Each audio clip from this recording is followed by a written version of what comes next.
आदरणीय प्रधानाचार्य जी, सभी समस्त शिक्षकगण एवं मेरे प्रिय विद्यार्थियों, आप सभी को हिंदी दिवस की हार्दिक शुभकामनाएं। आज मैं आप सबके समक्ष हिंदी दिवस एवं हिंदी के महत्व के बारे में अपने विचार प्रकट करना चाहती हूँ। 14 सितंबर ये ऐसी तारीख है जिस दिन अंग्रेजी बोलने वाले लोग अधिकतर भारतीय हिंदी को याद कर लेते हैं।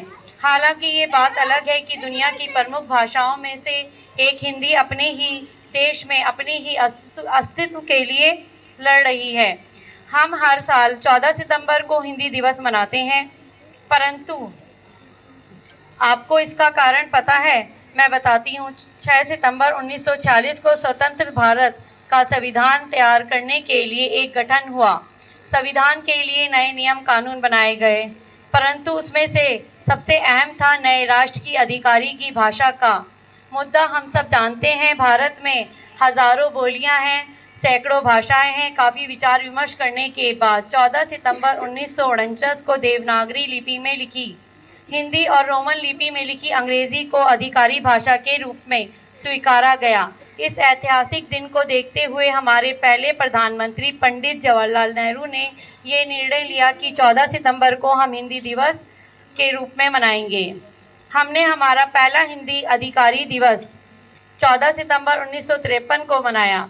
हिंदी मात्र एक भाषा ही नहीं, ये भारत की समर्थ संस्कृत का पर्याय है, जो कि निविधि से लेकर मॉरिशस तक, कश्मीर से लेकर कन्याकुमारी तक, गुजरात से लेकर अरुणाचल प्रदेश तक और देश को भौगोलिक सीमाओं से पूरी दुनिया भर में फैला हुआ है। हिंदी सभी हिंदी प्रेमियों को जोड़ने का काम करती है।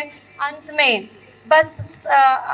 बस साहिबा जाफरी की लिखी हिंदी भाषा को लेके खूबसूरत पंक्तियाँ बयां करना चाहूँगी। मैं वो भाषा हूँ जिसमें तुम गाते हंसते हो, मैं वो भाषा हूँ जिसमें तुम गाते हंसते हो, मैं वो भाषा हूँ जिसमें तुम अपना सुख दुख रचते हो, मैं वो भाषा हूँ जिसमें तुम सपनाते और अलसाते हो, मैं वो भाषा हूँ जिसमें अपनी कथा सुनाते हो, मैं वो भाषा हूँ जिसमें तुमने जीवन साथ संगत देते, मैं वो भाषा हूँ जिसमें तुमने भाव नदी का अमृत पीते, मैं वो भाषा हूँ जिसमें तुमने बचपन खेला और बड़े, मैं वो भाषा हूँ जिसमें तुमने यौवन प्रीत के पाठ पढ़े, मैं वो भाषा हूँ जिसमें तुमने यौवन प्रीत के पाठ पढ़े। धन्यवाद।